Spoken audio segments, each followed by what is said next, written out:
Welcome to the Limit Free Life Show. I'm Michelle Perkins, your host. I bring you tips, advice, and guest stories about creating work you love. Whatever type of career or business you have or want, I want to help you find more meaning, money, and happiness. Now we are live from Hollywood. Hello, and welcome to another episode of the Limit Free Life Show, airing from the home.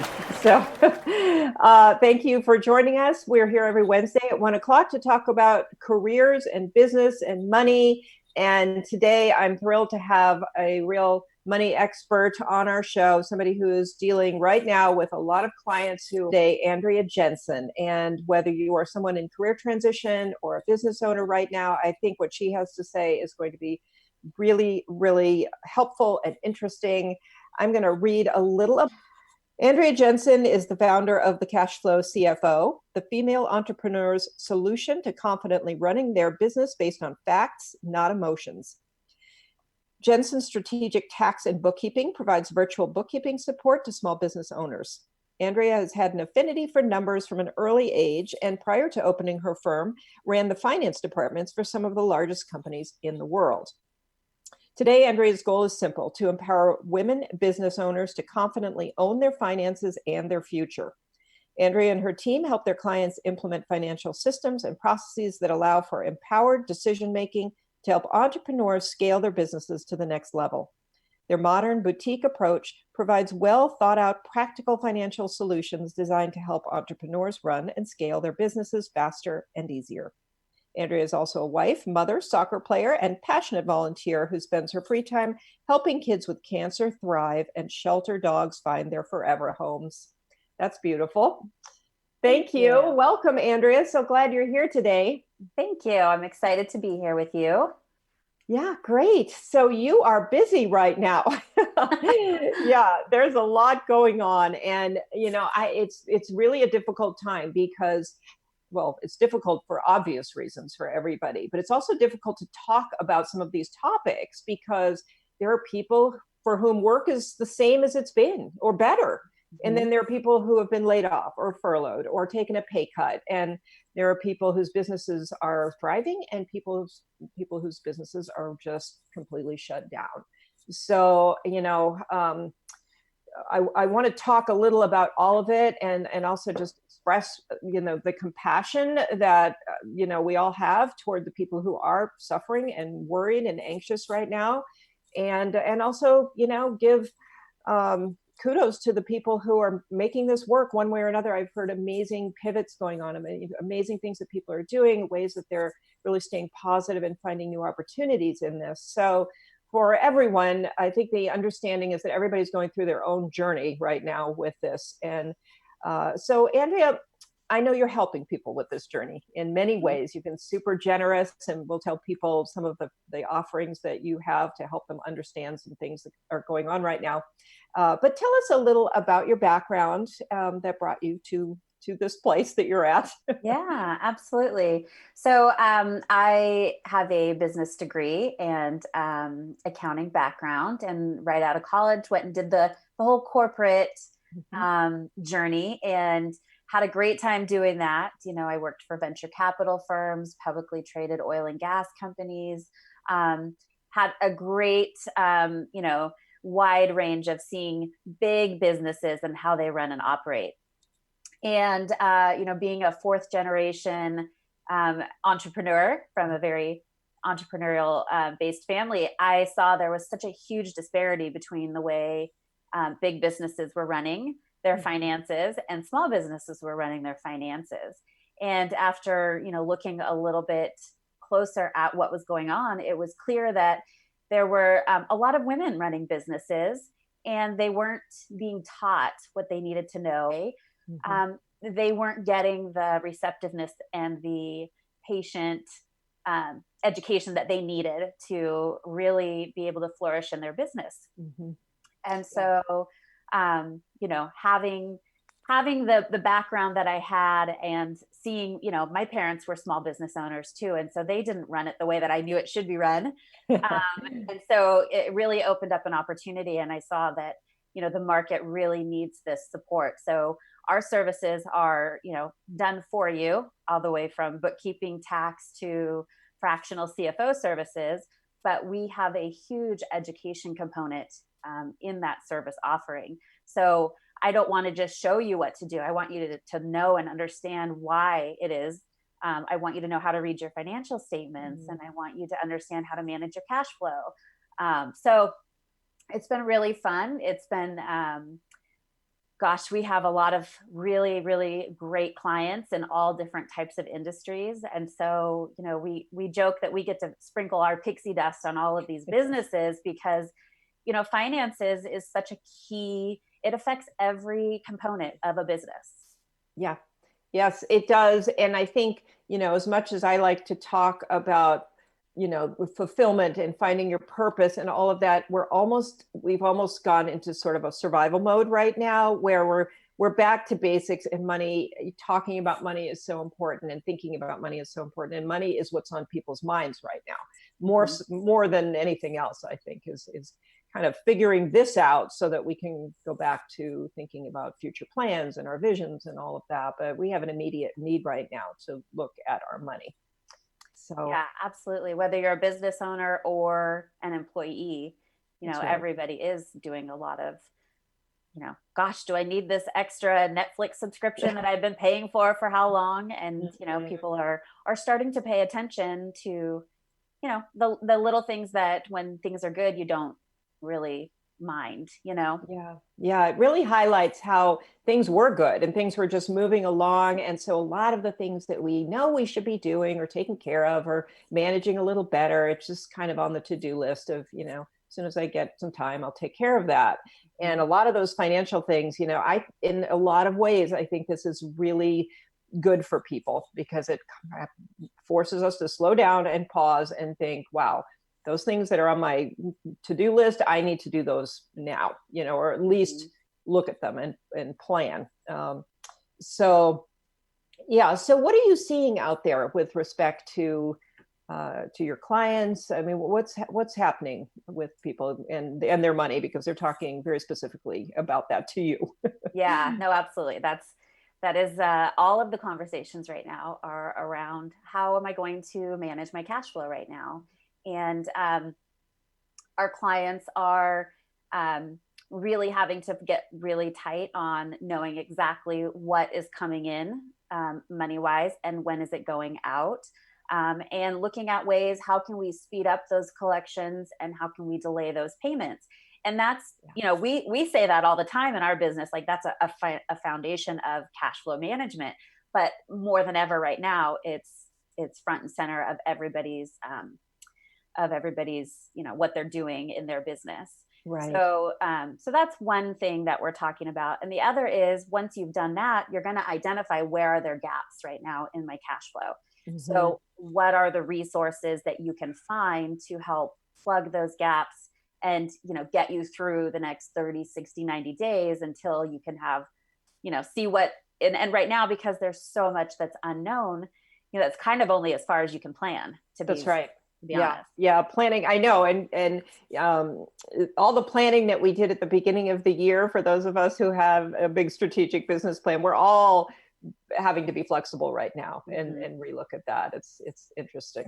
So I just want to say that I love that you talk more specifically about cash flow, because that is really the lifeblood of the business, but people focus very much on revenue and expenses and bottom line, and that whole just that focus on cash flow. Because for a lot of us, I think if we'd had our cash flow under control all along, we wouldn't be, for those who are in desperate situations, it would be less so. Mm-hmm. Yeah, absolutely. So, we recommend our clients have at least 3 months worth of their overhead expenses tucked away. If you can do more than that, that's great. But that's a good rule of thumb, as a minimum that you want to have. And so for those, it's kind of twofold. For those that don't have that, and unfortunately they're kind of getting caught, in predicaments that are not fun to deal with. Mm-hmm. But this does, like you mentioned earlier, it provides a great opportunity to kind of reset and go back to the basics of, we've had such a good economy for so long that I don't think people like the whole 2000, all the stuff that happened with the mortgage stuff is far enough in our, it's far enough in everyone's memory that it wasn't like, oh, I need to be really diligent about this. So here's a great opportunity for businesses to get back to the basics and make sure that, they're managing their cash flow and being conservative with it. Which will also set them up for times like now where there are some programs that the government is providing. I have clients that are already getting approved for a lot of these loans. And it's because they were able to just, I have everything completely organized and ready to go. And they, it was the easy breezy application process.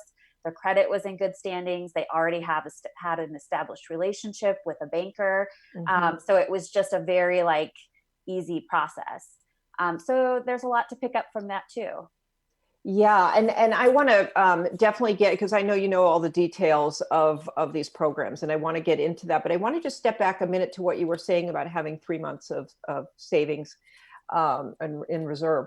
I want to just ask, I'm sure you hear this from clients, and the obvious question that I think would come up for people is, I'm already, running so tight. How can I possibly find that money to put into reserve? Which I think is a lot of the reason that people don't do it.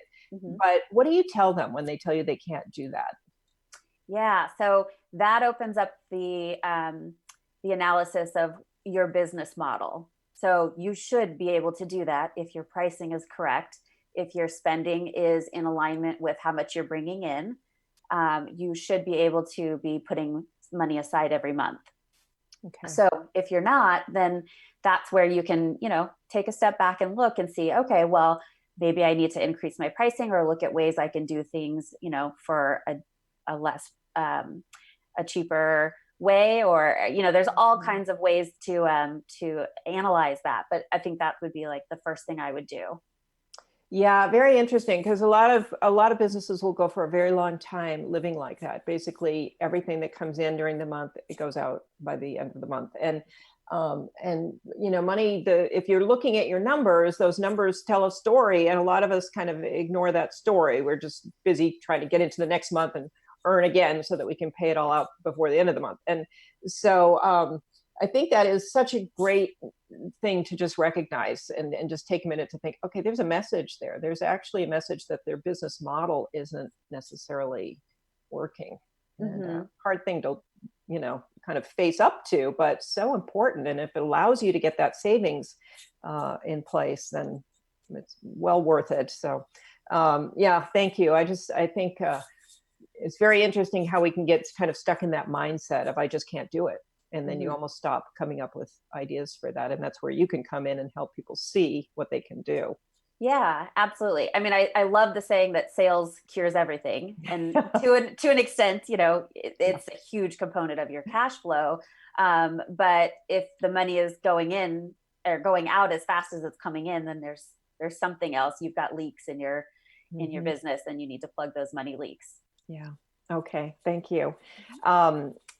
Okay, so let's get into some of the government programs. And I'd love for you to share with people, you've been extremely generous using your time and your expertise to offer free webinars for people on how to, navigate all of what's going on right now in terms of the funding. So go ahead and let us, tell us what you're doing that they might be able to take part in. And then also just maybe a rundown of what's out there for people. Sure. So we have been doing free webinars every day this week. And as long as people keep signing up, we'll probably just keep doing it, because the other side of that is that the Treasury Department keeps issuing different interpretations as they're rolling out these programs, because there's so many different businesses that are able to apply for them. And the lending stipulations, if you will, are a little different for each type of business formation you have. So it's been really interesting to see on such a large scale how they're taking all of this funding and trying to, as quickly as possible, get it into the hands of business owners that need that cash injection into their business to keep their doors open. Right. So that part has been, very interesting, and I'm sure it will be studied for years and years to come, as far as, how they had to pivot too, because the SBA, if you would have applied for one of these loans 3 weeks ago when it first came out, it was this very tedious, long form that you filled out, and then you had to scan it and upload it and send it off. And over the weekend, 2 weeks ago, they shut the site down, completely revamped it. And now it's about a 10-minute application and it's all online. So, wow. Is that for which particular loan? Yeah, that's for the EIDL loan. So that's directly through the SBA. And you can find out more information about that at sba.gov. And you can apply directly for that loan on that website. So that's just an example of having to quickly, be able to administer that to such a high volume. So there's 2 loans that are currently available for small businesses. And I'm going to give just a very high level overview of them. And I'm happy to, share more details on any of my webinars, or you can always email me. I'm available to help any of the small businesses that need access to this cash. But so there's 2 loans right now. There's the EIDL loan through the SBA directly. And then there's the PPP loan, which is the Paycheck Protection Program. And that's being offered through SBA approved lenders. So the banks are administering those loans.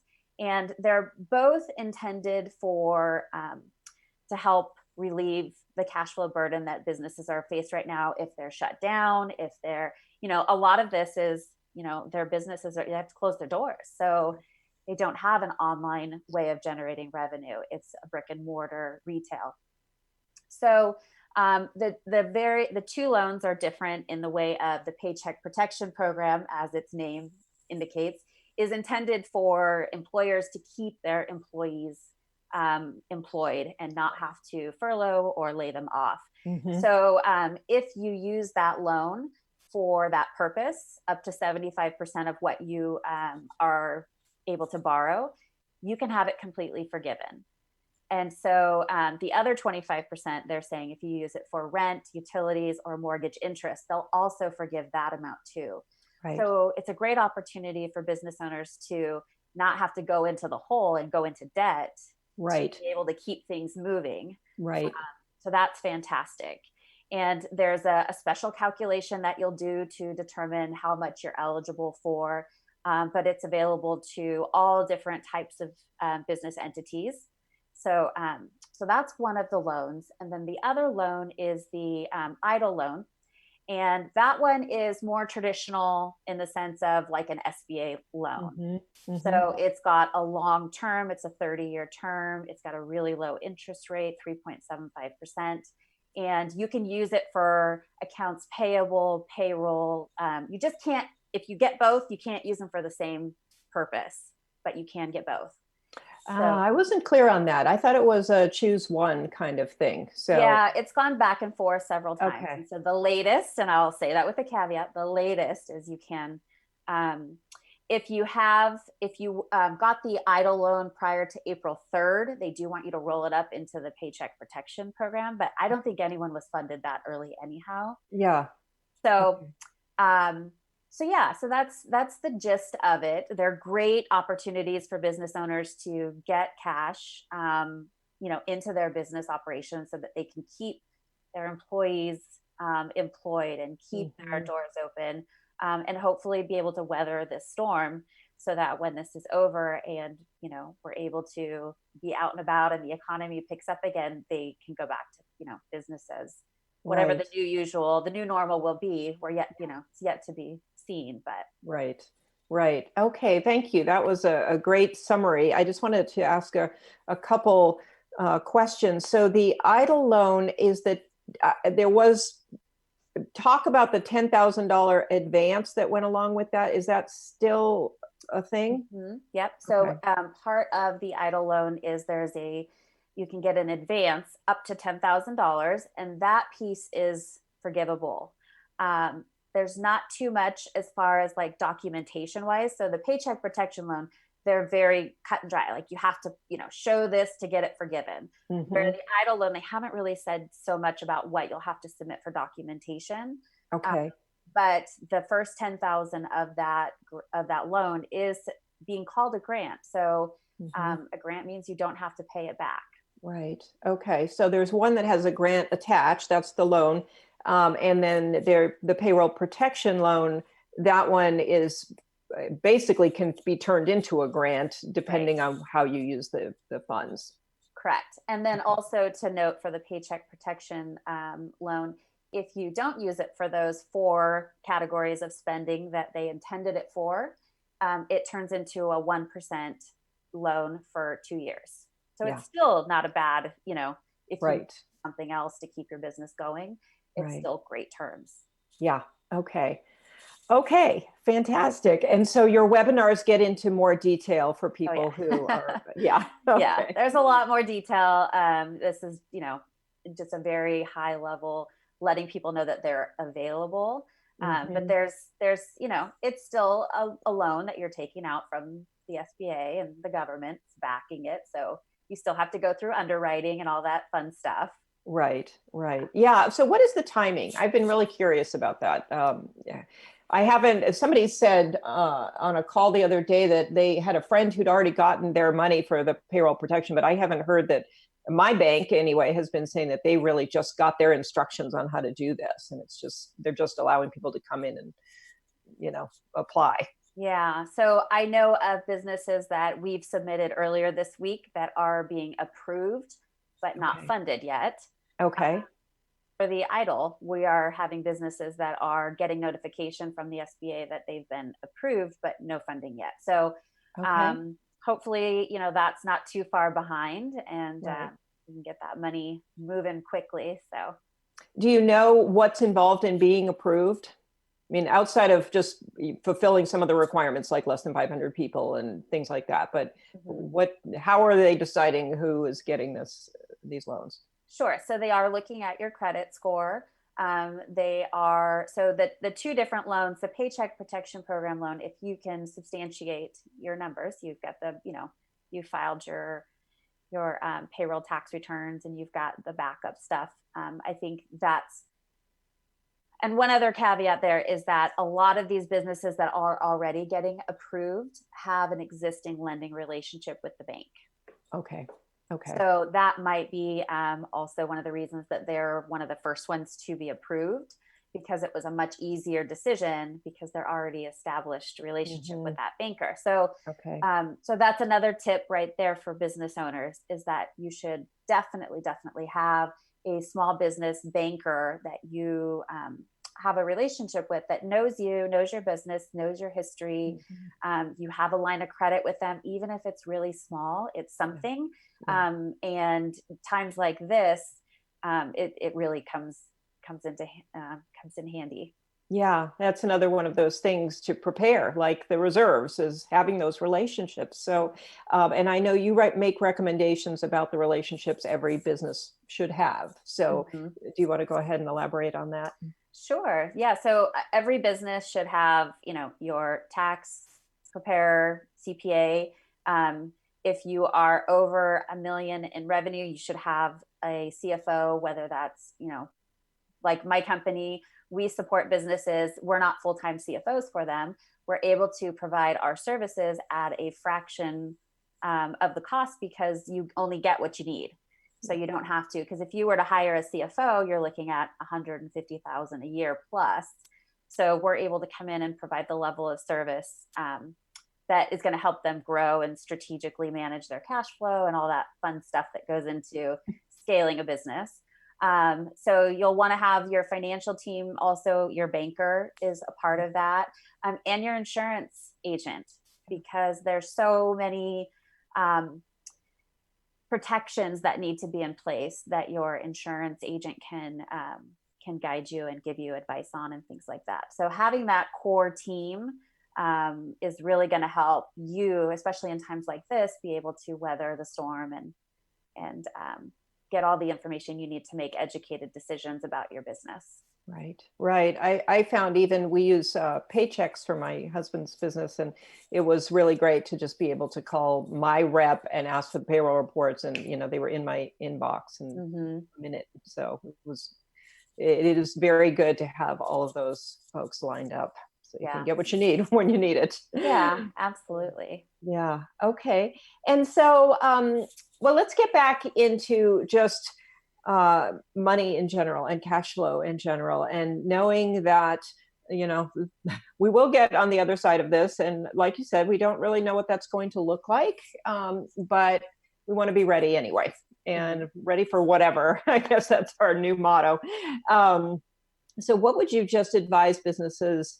Perhaps it's the same advice you would have given them before that they will need later, but just some things now that we're in the mode where we can think about how to prepare for the future and what we might do differently.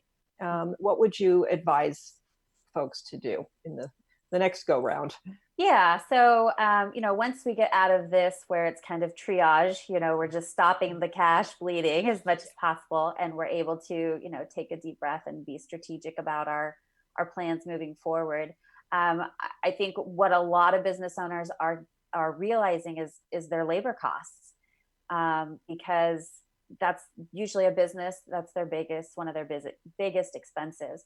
And so getting really clear on, if you're a service business, for example, looking at what's your staff utilization and making sure that you're properly, staffed for your volume of business that you need to service.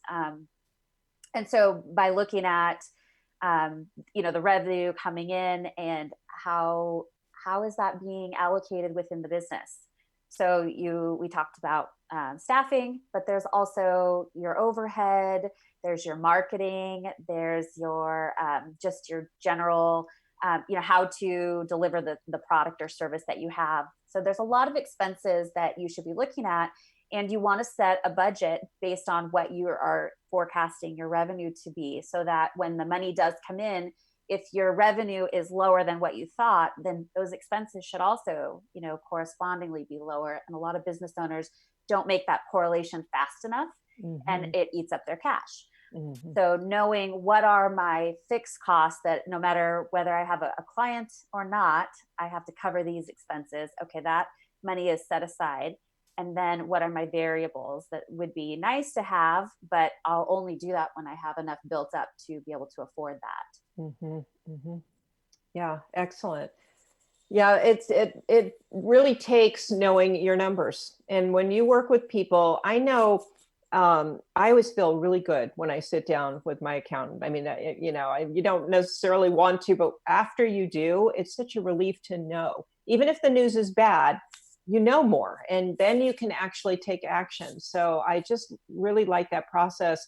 And I think it's so important to meet regularly with someone like you. And I think most of us don't do it. Most people, they pull everything together and they meet with somebody around tax time and maybe one tax planning meeting.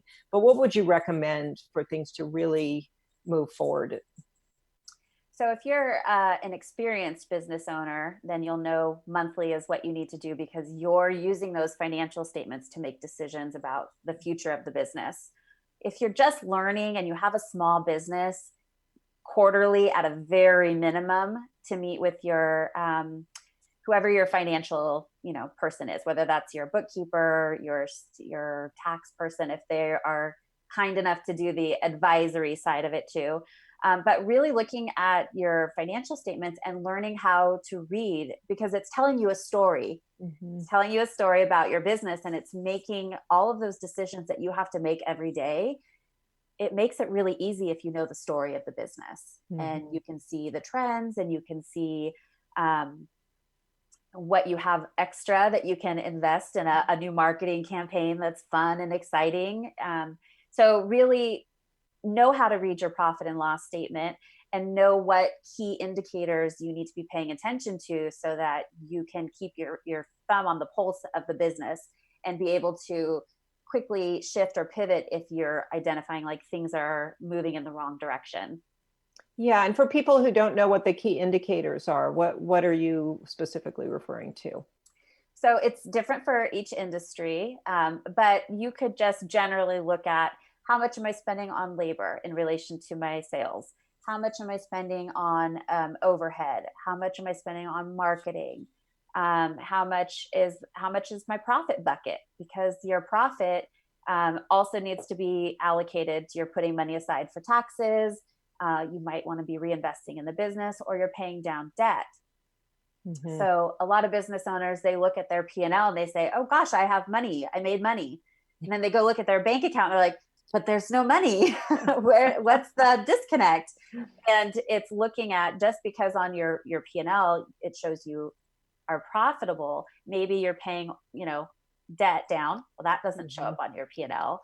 Or, you're taking out draws as the business owner. So you're reducing your cash in the business. So there's a lot of things that you need to look at, all of the financial statements, the income statement, the balance sheet, and the statement of cash flows, to see how the money is moving into the company, what's happening while it's in there, and how it's going out.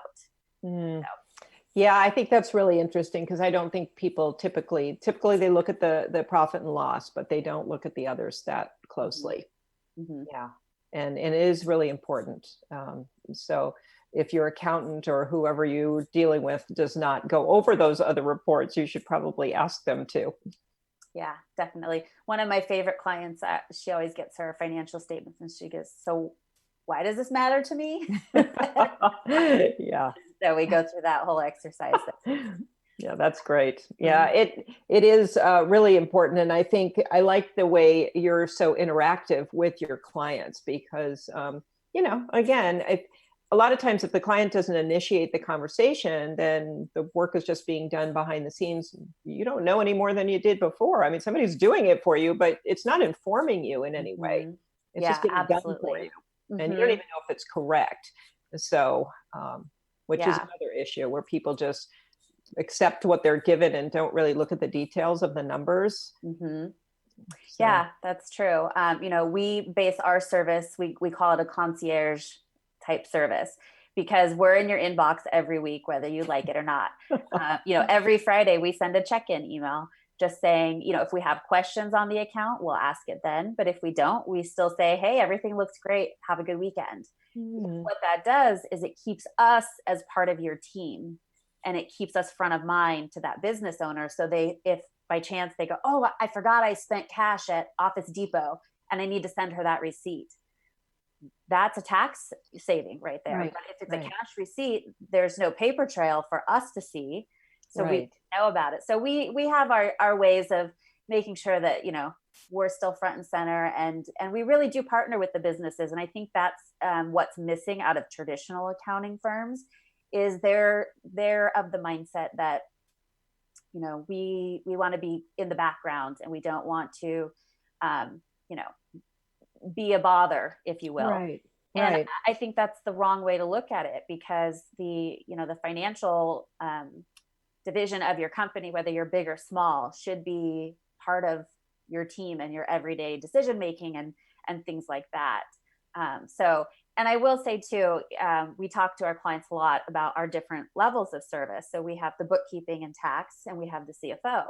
And so we tell our clients, okay, think of it this way. Your bookkeeper is looking out the rear view window of your car. They're telling you where you went and what you did and how much you spent. And your CFO is sitting in the front seat next to you, the business owner, looking out the front windshield of the car, telling you, here's what's coming up, here's how we plan for it, and here's how we prepare. So you need all of those in your business, but they serve a totally different purpose. Oh, I love that. I love that analogy. And it's so important. And oh my gosh, businesses would be, they'd be so much better off if someone like you were reaching out to them every week. I mean, that's a real luxury, I think. I haven't seen too much of that happening with the accountants that I know. So, and because if nothing else, it jogs your mind. Okay, money in my business. What actually did happen this week, and what is coming up? And we can go many weeks, sometimes months, without really tuning in to the finances in our business, because we're busy working, or we're busy focusing on our clients. And yeah, that's a huge help. I love that. So We're getting close to our time. Any parting words in this really kind of turbulent time for people? I know, if even related to the panic some people are feeling or the worry, what would you say? Yeah, I would say get really clear on your cash flow. So, a lot of our worry is because we're unsure of things. So here's a way to get control back. It might not be pretty when you do it, but it's going to give you clarity of what's the next step I need to do to ease what's going on right now. So get really clear on what's coming in, what's going out, and when, and what do you need to do to plug any gaps that you have in between there. There's all kinds of grants out there if you just look, and there's loans available to businesses. So there's help. So it's not a doom and gloom complete situation, but it's also a time for business owners to kind of go back to basics and revisit what they're spending their money on, and make sure that they're setting the foundation to move away from this in the best way possible. Yeah. Okay. Thank you. This has been really a great conversation, and you offer such a great service. I will post information about your webinars on my Facebook page, Limit Free Life Facebook page, and wherever else I put this recording, I will also put that information. And thank you so much for doing that. That is such a gift for people, because it isn't as bad as people might imagine. They have made it simpler than it normally would be. Yes. And if they can have a webinar like yours to walk people through just kind of what you need to get together and how you need to think about it, it should be not too daunting. Mm-hmm. And then you've got, reach out to your financial team, then have them help you file the applications and prepare all the documents so that it's not so overwhelming to you. Right. And we can help with that too if business owners need it. So yes. So please tell us how people can get a hold of you. Sure. So if you are interested in finding out more details of the loans, attending one of our webinars, or having us help support you with that application process, you can email hello@the Cash Flow CFO, and we will get back to you right away and get you on the calendar. Our team is just working around the clock right now to support all the business owners. And, it's near and dear to our heart to make sure that, businesses don't close during this time, and everyone's able to get through this. So thank you. Yeah, it's going to be an interesting time too, where people will see the gaps in their accounting services that they're currently receiving, because if they aren't getting the answers they need or the information they need right now, that'll be telling as well. So I think it's a good time for people to really tune in and make some decisions. So thank you so much. You're welcome. I really appreciate you being here, and stay well, and continue to be of great service to your clients. So thank you. Thank you. Okay. Take care.